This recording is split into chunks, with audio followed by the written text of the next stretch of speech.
Asanteni sana, tafadhali tunaweza keti chini.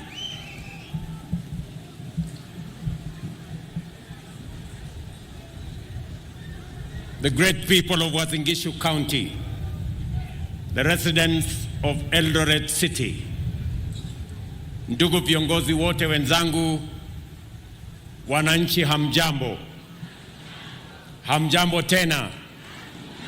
Bwana Yesu asifiwe. Chamgei. Omune. We are here gathered to participate in and witness an event of singular importance and the culmination of more than a century of growth, not just in Eldoret town, but in Uasin Gishu and the entire North Rift region.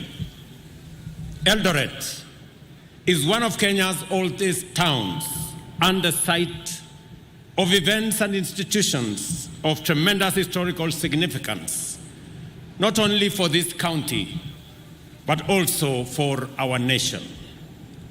An important facet of Kenya's political and economic history is encapsulated in the urban center famously named 64, because of plot number 64 on which stood the Eldoret railway station. We all know the role played by Uganda Railway in our country's economic, political, and cultural history, and the dramatic changes our communities underwent after the advent of colonial settlement. As a result of its early promise as a major economic hub in East Africa, Eldoret attracted traders, workers, and professionals from far and wide who settled here, contributed to its economic growth, and built a cosmopolitan population whose diversity has been the secret ingredient to Eldoret's vigor and perpetual dynamism. This place bears visible imprints of the legacy of people from India, South Africa, and Britain, as well as every Kenyan community who settled here and made it their beloved home. Over nearly a century, Eldoret has undergone dramatic transformation, growing from a sleepy farming center to a bustling metropolis that is the face of Kenya, a home for all and a city of the future. It has established itself as a recognized hub for serious investment in agro-industrial and agribusiness, biomedical and medical, trade and commerce, tourism and hospitality, sporting and entertainment, and finance and technology. This event affords us an occasion to reflect on and celebrate the positive impact of devolution. In just one decade, Uasin Gishu County took over the Eldoret Municipality and Warren County Council, overseeing a transformation that has made a compelling case for Eldoret to finally join Nairobi, Mombasa, Kisumu, and Nakuru as Kenya's fifth city. Devolution has enabled Uasin Gishu to harness the immense potential of agriculturally rich and resource-endowed hinterland throughout the North Rift, and to catalyze the ambition and energy of Eldoret's business community to deliver impressive growth. Eldoret ascends to city status at a time when 50% of humanity lives and works in urban centers, making the 21st century an urban century. As the city of champions, it is essential that Eldoret focuses on the great opportunities and significant challenges ahead, not only because the future is urban, but also because it has what it takes to emerge as the ultimate city of the future. Today, therefore, is also our moment to reflect on the effort we have made and the commitment and determination it will take to make Eldoret a smart, livable city that will thrive like a champion in a complex and rapidly changing present and future. We need to harness our people's initiatives, dedication, and industry to leverage technology and transform this city and county's potential to provide residents with a high-quality urban experience while offering investors, professionals, and entrepreneurs an attractive environment to produce competitively. The answer to this question lies in the strategic framework laid down by the county through its planning, policy, and regulatory, as well as other mechanisms that must deliver a safe, orderly, and ecologically sustainable and efficient city that promotes the dignity and well-being of residents and communities. The new city must also foster an economic environment which provides opportunities and a business climate that rewards enterprises which bring their investment into this great town. The performance of any urban area depends on the degree of focus with which its leadership and professionals engage with the critical matter of spatial and urban planning, as this is the only means of achieving orderly, functional, and efficient cities. It is also greatly determined by the level of success in implementing devolution, establishing effective county government structures, and the efficiency of resource mobilization and expenditure by county governments. The forthcoming regulations under the Urban Areas and Cities Act are intended to further enhance the governance and management of urban areas.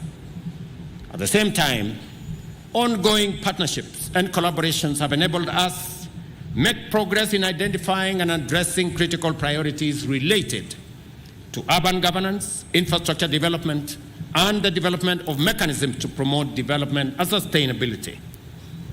I have in mind such initiatives as the Kenya Urban Government, commonly known as KENAP, and the Kenya Urban Support Program, Phase 2, which represents a cumulative investment of US dollars 1.35 billion aimed at creating livable cities. And I want to declare that Eldoret will be among the beneficiaries of this fund.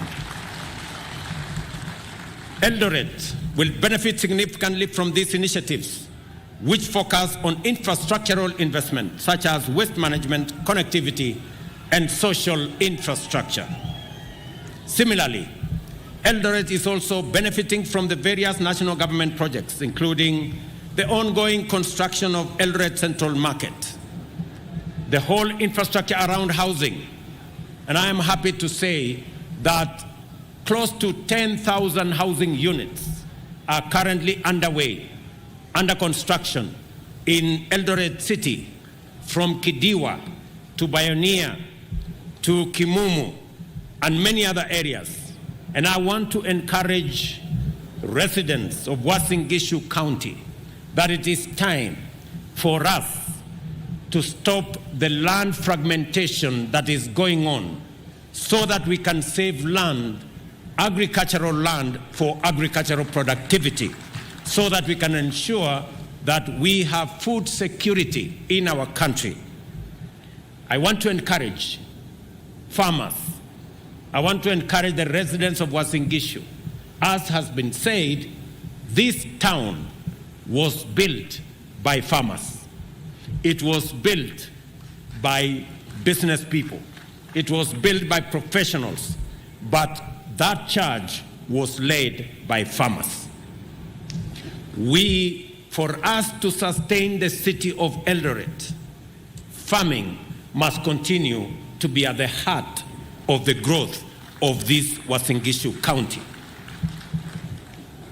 Yesterday, when I saw farmers come with their tractors into the city, I was not around.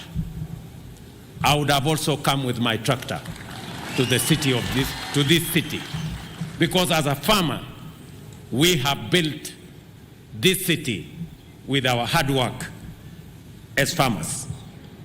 This and many other programs and projects are part of our agenda to reignite the creative, productive, and competitive energy in the city of champions, giving Kenyans the best chance of winning the race to the future. At the same time, we must remain mindful of the need to address urban vulnerabilities to climate. This is why the Department of Housing and Urban Development has identified 580 hotspots where we will urgently implement climate resilient programs aimed at protecting the urban vulnerable from the adverse impacts of climate change.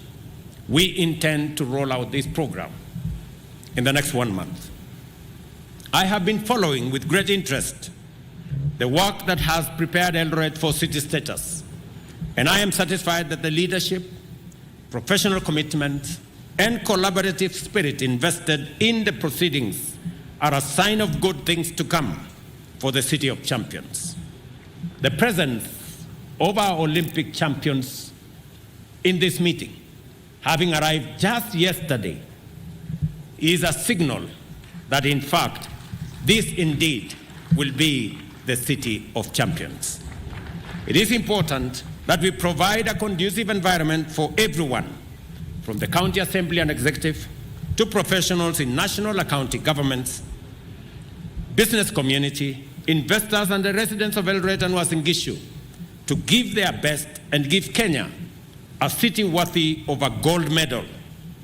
What you have done so far is commendable, and you must now proceed together to the next higher step. I commend the people of Uasin Gishu County, members of Uasin Gishu County Assembly and executive members, as well as the business and investment community, professionals, and every worker and every business person for their invaluable support and countless hours of effort to make this transition possible. At a very personal level, I am a very proud person today that this city that I grew up around, and I have two occasions that are firmly ingrained in my mind. The first is when I came in 1981, January, to Wareng High School. And my father, Daniel Kipruto Kirongosi Samoe, bought for me a pair of shoes in the streets of Eldoret. It was my first pair of shoes, and it is very memorable that that city is today, that town today is a city. I am also reminded again of another occasion when in 1984, in October, when I worked for the first time as a clerk after Form 4 in Kapkong Farm for the late Paul Boyd, and he paid me 300 shillings. It was my first wage. And I came to Eldoret town at Hughes Building, for those of you who know where Hughes Building used to be. And I bought for myself a pair of jeans with 137 shillings of my hard-earned wage. It is a moment I remember that it was my first time to walk into a shop and buy a brand new pair of jeans. That is the city, that is the town that today has graduated after immense hard work, commitment, drive by farmers, by business people, by sportsmen and women who have contributed significantly to the growth of this city. And today, we celebrate the city of Eldoret. Finally, I am reminded, because this is my hometown, that just behind here, when I first ran for a member of parliament, I didn't have a house. And it was a big problem, because many people said this man will run away once we elect him, because we don't know where to find him. So my supporters told me, you must get a house. So I got a house. In fact, it belonged to one athlete. So I rented the house. But my supporters said, this man has bought this house. And he has not just bought the house. He has bought the house together with the dogs that were in that house. Just to signify how I had, the ability to be around. And the rest is history. So I am truly proud to be part of this ceremony. Even if I wasn't president, I would have attended this meeting, because it is such an important meeting for the city that I call home. Ladies and gentlemen, I know I've digressed. It's an emotional moment for me. I rarely do this, but this is home. It is now my singular honor and present duty, by the authority vested in me by Section 12 of the Urban Areas and Cities Act, to officially confer city status upon the city of Eldoret. Congratulations. Thank you very much. God bless you.